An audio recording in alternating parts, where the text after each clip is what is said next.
Sabay-sabay po nating basahin ang Aklat ng Mga Gawa, chapter 17 verses 16 to 34.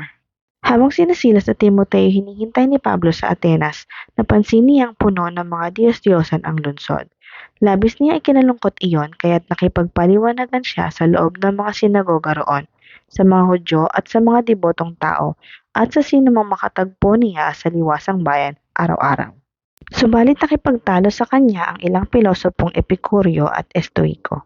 Ano ba ang sinasabi sa atin ng nagmamarunong na iyan, sabi ng ilan. Sabi naman ng iba, nangangaral yata tungkol sa ibang mga Diyos. Sinabi nila iyon dahil nangangaral si Pablo tungkol kay Jesus at sa muling pagkabuhay. Siya ay isinama nila at iniharap sa kapulungan ng Areopago at tinanong, "Maaari bang malaman namin kung ano itong bagong aral na itinuturo mo? Bago sa aming pandinig ang sinasabi mo kaya't nais naming malaman ang kahulugan nito. Sapagkat walang ginagawa ang mga taga-Atenas at mga dayuhang naninirahan doon kundi ang mag-usap-usap at makinig tungkol sa mga bagong turo." Tumayo si Pablo sa harap ng kapulungan ng Areopago at nagsalita, "Mga taga-Atenas, napapansin kong kayo'y lubos na napakarelihiyoso sa maraming bagay, sapagkat sa paglalakad ko sa lungsod at pagmamasid sa inyong mga sinasamba, nakakita ako ng isang dambana na may nakasulat, sa Diyos na hindi nakikilala. Ang Diyos na inyong sinasamba kahit hindi niyo nakikilala ay siya kong ipinapahayag sa inyo. Siya ang gumawa ng sanlibutan at lahat ng naririto. Siya ang Panginoon ng langit at ng lupa. Hindi siya nanirahan sa mga templong ginawa ng tao. Hindi rin siya nangangailangan ng anumang tulong o paglilingkod ng tao. Sa halip, siya ang nagbibigay ng buhay, hininga at lahat ng bagay sa sangkatauhan. Mula sa isang tao ay nilikha niya ang lahat ng lahi sa buong mundo.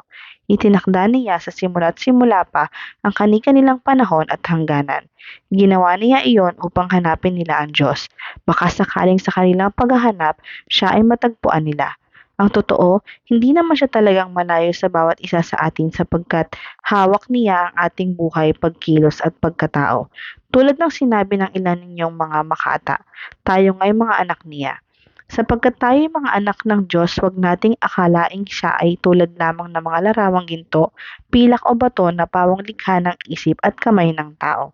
Sa mga nagdaang panahon ay hindi pinansin ng Diyos ang di pagkakilala sa Kanya ng mga tao, ngunit ngayon ay iniuutos niya sa lahat ng tao sa bawat lugar na magsisitalikuran ng kanilang masamang pamumuhay, sapagkat itinakda na niya ang araw ng paghuhukom sa sanlibutan. At ito'y buong katarungan niyang gagawin sa pamamagitan ng isang tao na kanyang hinirang.